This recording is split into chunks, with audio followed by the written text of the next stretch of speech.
Hi, my name's Melissa Payton, and I've been teaching at Zane Trace for 24 years. I did 14 years math and 10 years science. Hi, I'm Dennis Foreman.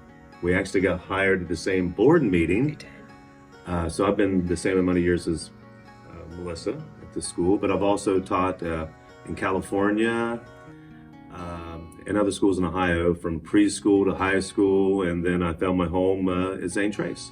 I can talk forever about science fair and the importance of it because I see them in 5th and 6th grade when they come in and they know very little on how to do a project or the scientific method or how to put together a binder or a board or how to give a presentation. And that's where I get to see the most growth, from 5th grade to 6th grade, and I pass them on. And he can even see the students that did it in 5th and 6th grade, that they're more well prepared in 7th grade. I've made it mandatory for about 20 years because I thought it was important, because it's one of the things I didn't have as a child, and I thought you need the experience of doing this. And I said, you need to pick something you like. And kids go, really? Anything? I said, anything. They've done all kinds of experiments, and sometimes I have no idea what they're doing. It's over my head. Yep. And I'm like, where'd you come up with that idea? I have no idea, but let's do it. And we're learning from them. Yeah. We learn a lot from them. We've had many students, like I said, Charlie and Wyatt were my first group, and in 5th grade. And a lot of them are doing job interviews right now, starting their life path. And I've had a lot of emails this summer saying, science fair is where I learned how to talk to people. Projects are always something that's out of this world, yes. Like making paper out of algae, and I'm like, oh gosh, okay. So I'm like freaking out, thinking, oh gosh, are we all gonna get sick or something's gonna happen, but let's go for it. And anything they wanted to do, and Wyatt's mom was always there to help us and very supportive, even when sometimes you feel like you don't know a thing, because there's sometimes we don't.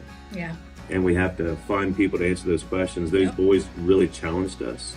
They had to be pushed a little bit, and right there, that's what she was like, you've got to do this. So she kept it going. And if it wasn't for her, they probably wouldn't have done that extra push. And that's what we need in the communities, is to challenge our children. Even the kids that don't finish their project all the way, they'll just go up to them and say, hey, what do you want to be when you grow up? You know, and they'll just talk to them about that. Mm-hmm. We don't ever put anyone down at our science fair. We build all of our kids up and give them that experience of confidence. Some of them are just conquering speaking to someone. Some of them are learning how to talk, like look eye to eye to someone. And we practice in our classrooms. And that is the whole purpose, I think, of education. And in our everyday classroom, we miss that. We don't give them that experience of learning how to prepare for the future. And we have seen through our science fair program just students that are more confident, and they are well-spoken. They have been given very good feedback on their interview skills.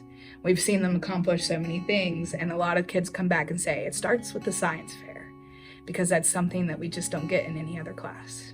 Yeah. So that's where I see like a passion for it.